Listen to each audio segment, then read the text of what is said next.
This is Yayla Çorbası, a humble yet very flavorful yogurt soup. It's a classic in Turkish cuisine and was even featured in CNN's article on the best soups in the world. Regardless of the season, whether hot or cold, you can always find some version of the soup. Stay tuned if I have sparked your interest. Salam, Nail here. Yayla translates to highlands in Turkish, and çorba means soup. Combine the two, and you get a soup from the highlands, surrounded by its fresh, cool mountain air and lush green meadows, where healthy sheep graze, watched over by a hard-working shepherd. The tired shepherd reaches into his bag to gather a few ingredients, swiftly preparing a warming soup during a brief break. At least that's the association, or better said the image that comes to my mind when I have this wonderful soup in front of me. Let's get started and see what the shepherd in my mind is preparing.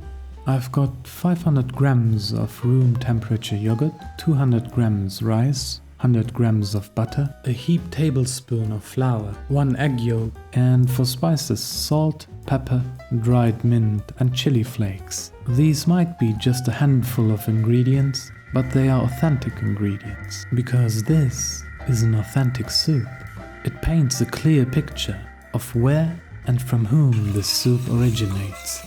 To start, I prepare a roux to thicken the soup. I mix a heaped tablespoon of flour into 50 grams of melted butter, stirring until a smooth consistency forms. Traditionally, the flour is directly mixed into the yogurt, but making a roux first prevents a floury taste in our soup and adds a subtle nutty note, which, in my opinion, complements the yogurt beautifully. Once the roux is prepared, I add water. After the water is fully incorporated and the water has come to a boil, I introduce the previously rinsed rice to the mix. However, you don't need to wait for the water to boil. You can add the rice right away. Alternatively, you can use stock instead of the water. Then let it simmer over medium heat until the rice is tender. It's important not to add salt at this stage to avoid curdling the yogurt. This way, we preserve the creamy texture of the soup. Meanwhile, let's prep the yogurt. I recommend to use your favorite yogurt for this. I use a thick homemade yogurt, slightly on the sour side. If you do not have homemade yogurt available, you can use Turkish süzme yogurt or Greek yogurt as an alternative, but try to avoid using yogurt with too low of a fat content, as the fat can help prevent curdling. Alright, I have thoroughly whisked the yogurt until it's smooth and creamy, ensuring there are no lumps remaining. Onto the yogurt, I add an egg yolk and whisk again until well combined. Before adding the yogurt to the rice into the pot, I temper it by gradually adjusting its temperature to that of the cooking water, preventing curdling and clumping. I achieve this by slowly ladling the cooking water into the yogurt, stirring continuously. Start with just a small amount of liquid at first and gradually increase. Beware, if you're too quick, the yogurt might curdle at this stage. I have incorporated 3 ladles of cooking water into the yogurt and now pour it into the pot. I noticed that my soup is slightly too thick, so I added some more water. I bring the soup to a simmer over medium heat, ensuring I stir steadily to evenly distribute the temperature and avoid any possible hot spots.